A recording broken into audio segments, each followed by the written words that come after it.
nombre es Cecilia Ferrario, soy médica radióloga, especialista en imágenes torácicas y vasculares y hoy sí vamos a ver un caso súper interesante de tórax, una lesión que nos permite hacer un approach a cómo evaluar las lesiones que se localizan en este espacio, que son lesiones que no son extremadamente frecuentes, pero si informás tórax en tu práctica diaria, seguro vas a encontrarlas. No tenemos la RX disponible, pero siempre les digo, aprovechen el Scout View, esta adquisición que se hace en 2 planos previo a realizar la tomografía. Esto es una adquisición que se hace exclusivamente para planificación. Nosotros a partir de este Scout View vamos a indicarle al equipo desde dónde hasta dónde vamos a barrer el estudio, vamos a hacer la tomografía y como pueden ver tiene una similitud muy importante con la RX. Así que si ustedes quisieran saber cómo se veía esta lesión que están evaluando en tomografía en la RX, no tienen más que ir al Scout View y obviamente no es exacto, pero se va a aparecer bastante. Lo único tengan en cuenta obviamente que el paciente está en decúbito dorsal, así que si ven algún signo de oclusión, niveles hidroaéreos o derrame pleural, obviamente esto no se va a ver de la misma manera que si el paciente estuviera de pie. Acá nos encontramos con una imagen claramente patológica. Aquí lo primero que nos tiene que llamar la atención es que hay borramiento de los bordes mediastinales. Si ustedes recuerdan cómo se ve la silueta mediastinal, los bordes mediastinales del lado izquierdo y del lado derecho, van a identificar que aquí no podemos ver ninguno de esos bordes, ¿sí? No podemos ver los bordes de las cámaras cardíacas, no podemos ver la vena cava superior. Acá más o menos se ve el callado aórtico impresionara con la aorta descendente torácica, pero realmente la silueta cardíaca es muy difícil de identificar. Y recuerden que cuando hay un borramiento de los bordes de una estructura anatómica normal, esto en general se debe al signo de la silueta, que lo van a leer muchísimo en radiología, si son radiólogos ya lo saben, que se produce cuando dos estructuras de similar densidad se unen. Entonces, nosotros los bordes que vemos tanto en RX como en tomografía es por diferencia de densidades o de radioopacidades.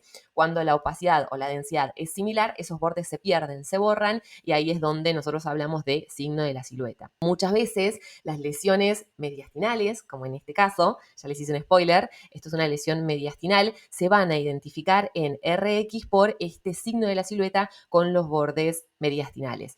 Obviamente depende de la extensión y el tamaño de la lesión, se puede borrar el borde mediastinal derecho, el borde mediastinal izquierdo o ambos como en este caso.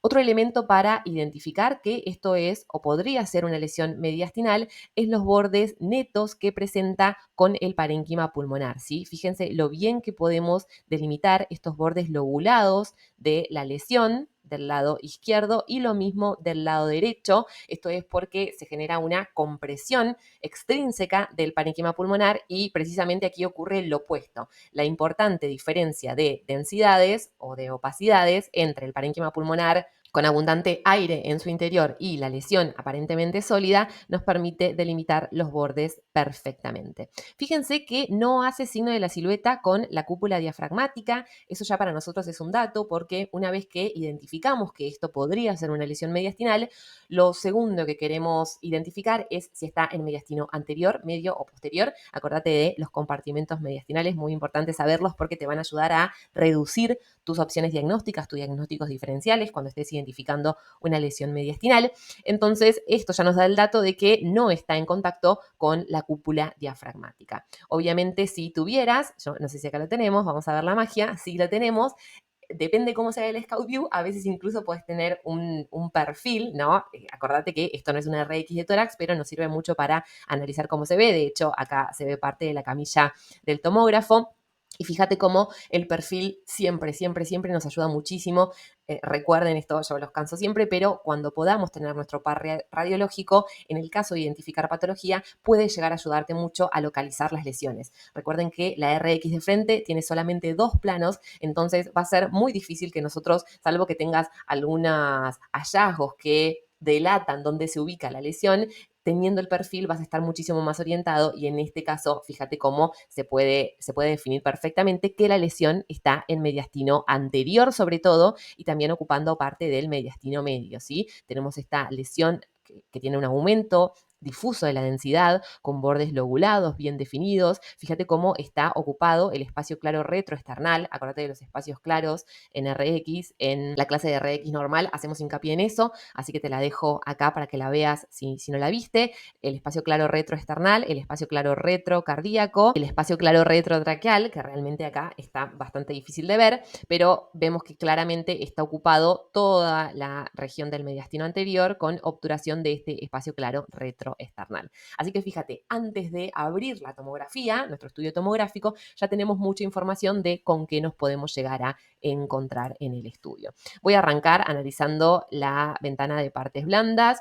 Ustedes saben que en general yo arranco viendo la ventana pulmonar y después sigo con la de mediastino, pero bueno, en este caso no les voy a mentir, voy a ir directo al mediastino, que es lo que me va a permitir analizar esta lesión que fue el primer hallazgo, el hallazgo más evidente en nuestro paciente, ¿sí? Fíjense que esto se hizo sin contraste, realmente no se tenía sospecha de esta lesión y lo que empezamos a ver es esta masa mediastinal anterior. Fíjate cómo desplaza el lumen traqueal y genera un leve colapso por compresión extrínseca.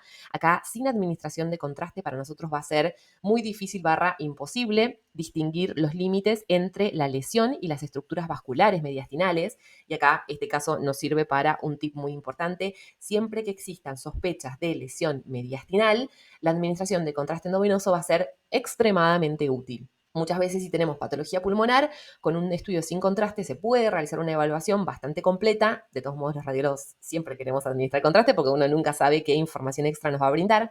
Pero en el caso puntual de que sospechen una lesión mediastinal, la administración de contraste endovenoso es muy, muy importante porque fíjense acá que acá estoy viendo parte de las ramas del callado. Yo me estoy imaginando que esto es el tronco arterial brachiocefálico, que esta es la arteria carótida izquierda y que esta es la arteria subclavia izquierda. La arteria subclavia izquierda, fíjense que tiene todos los planos grasos conservados, pero pareciera que la lesión está en íntimo contacto tanto con el tronco arterial brachiocefálico como con la arteria carótida izquierda, ¿sí? Así que esto, teniendo material de contraste, obviamente lo podría evaluar con mucho más detalle. Fíjense que es una lesión que se ve agresiva, se ve infiltrativa, obviamente tiene un gran tamaño, tiene bordes lobulados, parece que infiltra la grasa mediastinal. Vamos bajando, acá empezamos a ver el lumen esofágico, ¿sí? Y ya más o menos nos imaginábamos el tamaño de la lesión cuando veíamos el Scout View o la RX de tórax. Fíjense que acá realmente es bastante complejo. Acá estoy viendo aorta descendente. Esto es muy importante. Acá tenemos el lumen traqueal.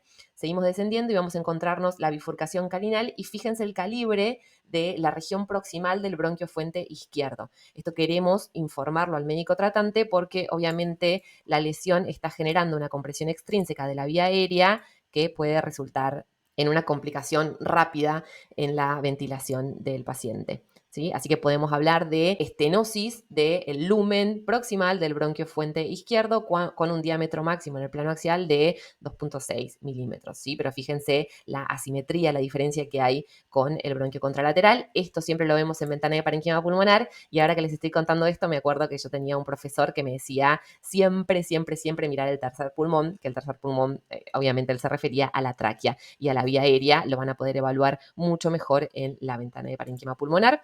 Pero sigamos con nuestra ventana mediastinal o ventana de abdomen. Fíjense que algunas veces los planos grasos nos permiten delimitar estructuras. Entonces, acá tenemos grasa que rodea el tronco de la arteria pulmonar. Acá estamos viendo parte de la aorta ascendente, aunque no tenemos contraste. También vemos, sin contraste, la compresión. Obviamente, imagínense que la cavidad torácica es un espacio cerrado, entonces una lesión de tanto volumen va a empezar a ocupar ese pequeño espacio y a desplazar, a comprimir las estructuras anatómicas adyacentes. Muchas veces puede haber solamente compresión extrínseca y otras veces, de acuerdo a la agresividad de la lesión, infiltración de esas estructuras y todo esto lo vamos a poder evaluar mejor con la administración de contraste. Y acá ya empezamos a bajar, vemos el nacimiento del tronco de la arteria pulmonar, el nacimiento de la aorta ascendente y acá empezamos a ver mejor las cavidades cardíacas, pero fíjense cómo esta lesión compromete casi la totalidad, no casi, la totalidad del mediastino anterior y mediastino medio. Es una lesión heterogénea, fíjense que pareciera que tiene pequeñas calcificaciones, ¿sí? Medio reticulares y áreas más líquidas. Esto es atribuible a necrosis intralesional y se ve mucho en lesiones de gran volumen, de rápido crecimiento. Es una lesión que es predominantemente sólida, con estas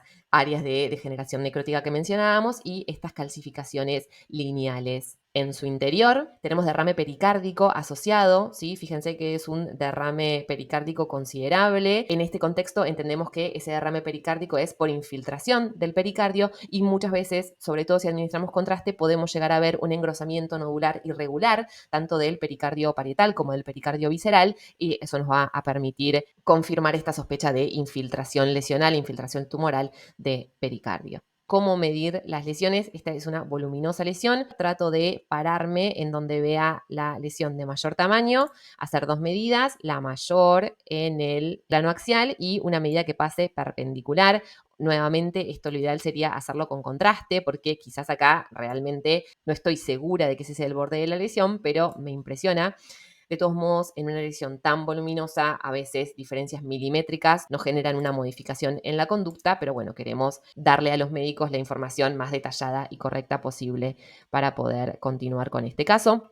Y acá en esta reconstrucción lo mismo, ¿no? Trato de pararme en donde vea el mayor tamaño de la lesión y hacer una tercera medida, que la podríamos hacer más o menos por acá. Eso parece lesión también, ven que estoy mintiendo ahí.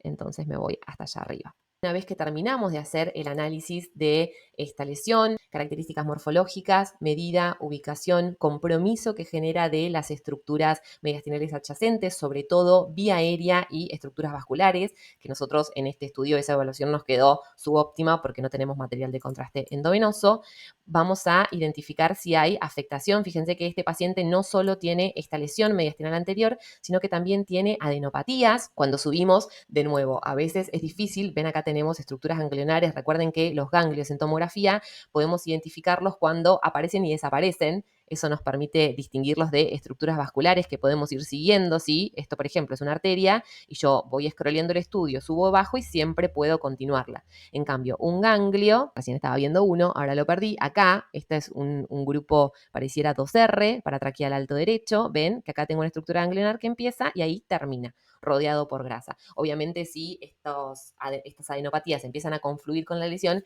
ya voy a perder sus límites y la voy a considerar como dentro de esta gran masa mediastinal anterior que estoy evaluando, pero también puedo ver, y esto de nuevo, muy importante cuando vean estudios de tórax, analizar los ganglios supraclaviculares. Ven que acá tenemos múltiples adenopatías, son ganglios que tienen morfología alterada, tamaño alterado. Recuerden cuando pierde esa morfología arriñonada, se ven más heterogéneos, pierden el hilio graso. Todos esos son hallazgos sugestivos de patología ganglionar, a veces neoplásica, a veces no, pero para nosotros son adenopatías desde el punto de vista morfológico o adenomegalias cuando hay un aumento de tamaño. Lo que yo trato de hacer es mencionar que hay adenopatías supraclaviculares bilaterales y tratar de medir la de mayor tamaño, que de nuevo, sin contraste es difícil, pero recuerden que los ganglios siempre los medimos en el diámetro menor.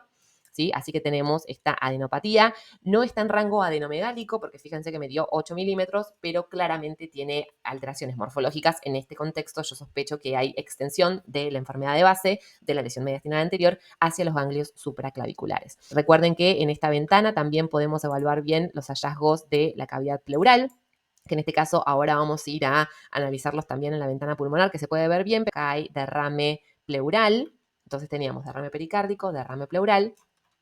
Y acá podemos ver como un área de loculación del líquido y lo que parecería ser un nivel hidroaéreo, que ahora lo vamos a ver mejor en ventana de parénquima pulmonar, por ende esto podría ser un hidroneumotórax. Y por último, cuando ya hicieron todo el análisis del tórax, nos vamos a el abdomen. Súper importante también porque siempre tenemos cortes superiores de abdomen en el estudio de tórax, entonces van a tratar de identificar cómo están las glándulas suprarrenales, cómo están los riñones. Y este paciente también tenía adenopatías retroperitoneales, no sé si pueden verlas acá, lateroaórticas izquierdas, intercavoaórticas, tenía adenopatías en la raíz del mesenterio y tenía una alteración morfológica acá en la región del polo inferior del riñón izquierdo, pero realmente sin contraste eso es de muy, muy difícil evaluación. Pasamos a la ventana de pulmón para tratar de identificar cuáles son los hallazgos pulmonares y fíjense cómo confirmamos este nivel hidroaéreo. Siempre que vean esto, estamos hablando de un hidroneumotórax. Fíjense los bordes irregulares que genera la lesión con la pleura, ¿sí? Esto nos habla de una posible infiltración, casi con certeza por la presencia de este hidroneumotórax asociado. muchas veces pueden ver, recuerden que la pleura para nosotros es una estructura que normal en tomografía o en resonancia, ni hablar en radiografía, no se va a ver. Solamente vamos a verla cuando esté patológica. Y fíjense acá cómo está engrosada de forma irregular. Esto también puede ser un signo. A veces podemos encontrar engrosamientos más nodulares, que son más característicos de infiltración pleural lesional, pero fíjense que acá tengo una pleura visceral, que es la que contacta con el parénquima pulmonar, engrosada y por sectores más nodular. Esto nos habla de posible infiltración. Queremos evaluar el parénquima pulmonar para identificar si es que existen metástasis pulmonares. Lo que vamos a buscar son lesiones nodulares. Acá habíamos visto cuando estábamos identificando, tratando de analizar la pleura, yo vi un nódulo subsólido, ahí está, que se les quiero mostrar. No es la imagen típica de lo que uno buscaría cuando va a buscar metástasis pulmonares, pero de todos modos en este contexto obviamente tenemos que mencionarlo. A mí este nódulo me parece un nódulo puro vidrio esmerilado, pero bueno, si hay algún radiólogo que me quiere decir que eso es un pequeño componente sólido, también es una posibilidad. A veces nuestro ojo tiene un límite de resolución, ¿sí? Entonces hablaría de un nódulo subsólido de 7 milímetros. Además de ese nódulo subsólido, no vimos otras lesiones pulmonares. Como les decía, las reconstrucciones multiplanarias súper importantes, y con esto ya los tengo cansados. Vamos a evaluar la ventana ósea. Fíjense qué bien podemos ver la columna, el esternón, y si nos vamos a cortes más parasagitales, también los arcos costales.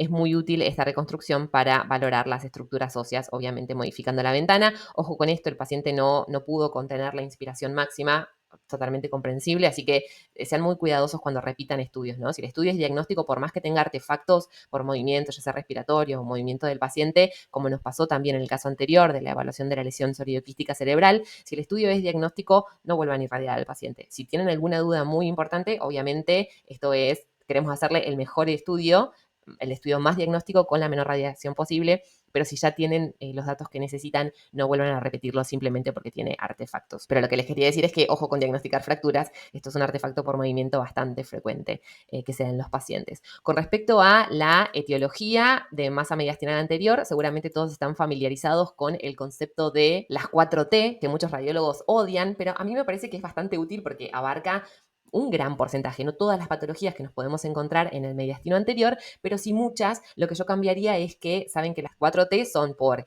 tiroides, cuando tenemos un bocio endotorácico que compromete el mediastino anterior, timoma, y ahí yo lo cambiaría por timo. Entonces uno cuando habla de timo no solo habla de timoma, sino de posibles quistes tímicos o carcinoma tímico. Hablamos de terrible linfoma, que son procesos neoproliferativos que por cómo se comporta esta lesión, no podría confirmarlo, pero yo tengo alta sospecha que esto pueda ser un proceso linfoproliferativo. Fíjense que tiene compromiso de las serosas, tiene un extenso compromiso ganglionar, tiene signos de infiltración pleural, así que yo me inclinaría hacia ese diagnóstico haciendo la evaluación de esta lesión, que el paciente esté cursando un proceso linfoproliferativo. Y por último, la otra T es de teratoma, y ahí lo que uno puede hacer es hablar de tumores de células germinales. Entonces, no solo incluye al teratoma, sino que incluye a otros tumores de células germinales, quizás no tan diferenciados, puede incluir a los tumores germinales seminomatosos y no seminomatosos. Entonces somos un poco más inclusivos con respecto a los diagnósticos diferenciales que este tipo de lesiones pueden presentar. Muchísimas gracias por llegar hasta acá. Espero que te haya servido para orientar tu evaluación de lesiones mediastinales anteriores. Como siempre, si te gustó, dale like, suscríbete y activa la campanita de notificaciones. Ayuda mucho a poder seguir haciendo estos videos con el objetivo de que sigamos aprendiendo en equipo. Gracias por tu tiempo, gracias por tu atención. Te dejo estos videos si querés seguir estudiando y nos vemos la próxima.